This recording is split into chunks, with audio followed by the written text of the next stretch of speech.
Assalamualaikum warahmatullahi wabarakatuh. Jumpa lagi bersama saya Muhammad Syukur dalam channel YouTube saya, channel yang senantiasa menyajikan informasi-informasi ilmiah dan jauh dari hoax.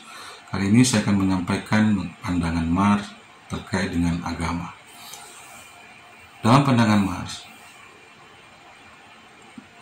dia melihat pada kehidupan orang-orang miskin atau kaum marginal yang ada di Eropa ketika itu. Dia melihat terjadi apa yang disebut sebagai agama, sebagai candu masyarakat.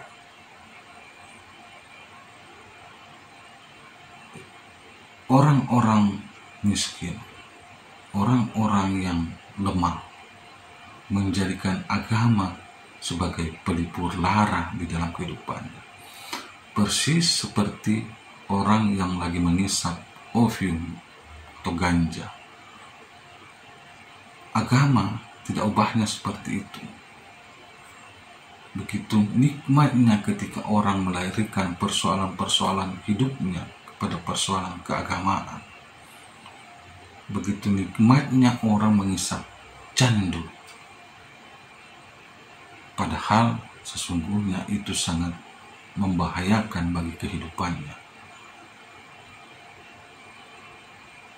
Begitu nikmatnya ketika orang melarikan persoalan-persoalan hidupnya kepada persoalan agama. Padahal sesungguhnya itu membahayakan bagi kehidupannya.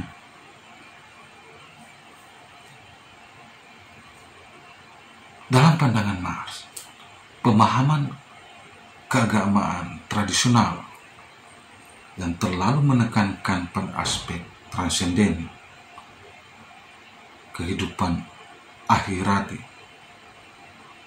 non-material, dan harapan akan hidup sesudah mati, ini membantu mengalihkan orang dari penderitaan fisik dan kesulitan material di dalam hidup mereka.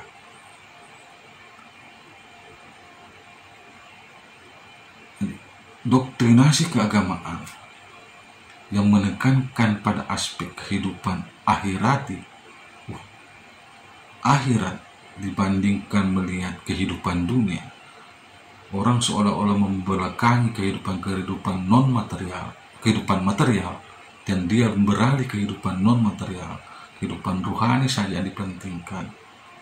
Dan dia menganggap bahwa hidup ini hanya sementara, kehidupan yang abadi itu adalah di akhirat. Sehingga dia mempersiapkan senantiasa energi yang mereka gunakan di dalam hidup ini hanya difokuskan untuk persiapan akhirat. Ini adalah sebuah menjadikan agama sebagai candu di dalam kehidupannya.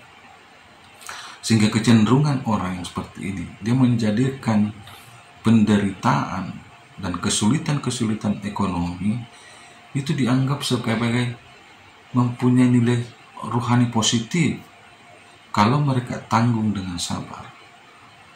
Bahkan kemungkinan mereka akan memperoleh nilai pahala di sisi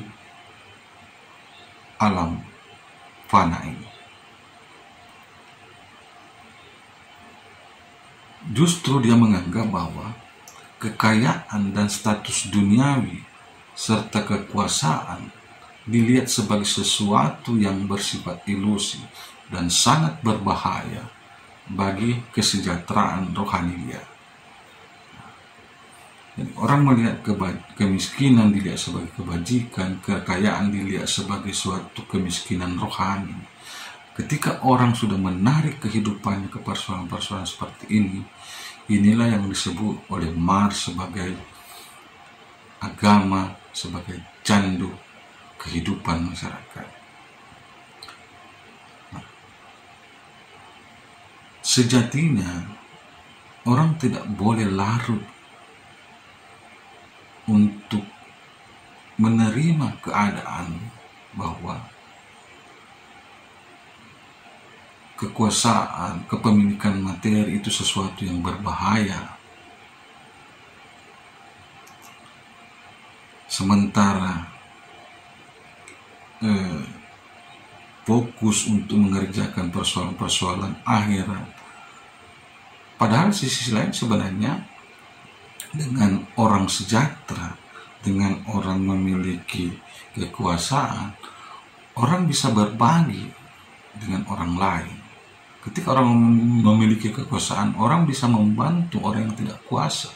Ketika orang memiliki harta yang banyak, orang bisa membagikan sebagian hartanya kepada orang lain.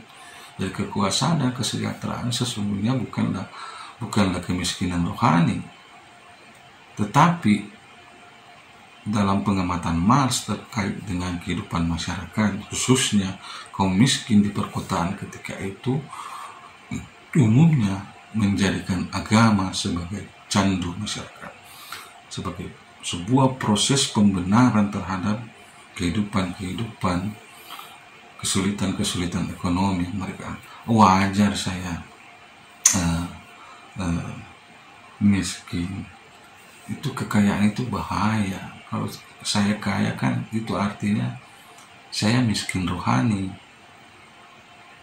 Saya miskin rohani karena malas berbagi terhadap sesama. Tidak mungkin saya bisa kaya kalau saya senantiasa membagi harta saya kepada orang lain. Jadi kekayaan dilihatnya sebagai sebuah kemiskinan rohani. Nah, kalau saya sabar dengan kondisi kemiskinan saya, insya Allah bukankah orang sabar itu dikasihani Tuhan, sehingga saya memperoleh kebajikan dengan kesabaran untuk menerima kemiskinan itu, kemiskinan yang ada pada diri saya. Nah, inilah yang disebut oleh Marx sebenarnya sebagai orang-orang yang menjadikan agama sebagai candu masyarakat. Saya kira demikian penjelasan saya terkait pandangan Marx dengan konsep agama sebagai candu masyarakat. Semoga kita tidak menjadikan agama sebagai candu masyarakat, tapi agama sebagai pelecut untuk meraih kesuksesan hidup di dunia maupun di akhirat. Sekian, Assalamualaikum warahmatullahi wabarakatuh.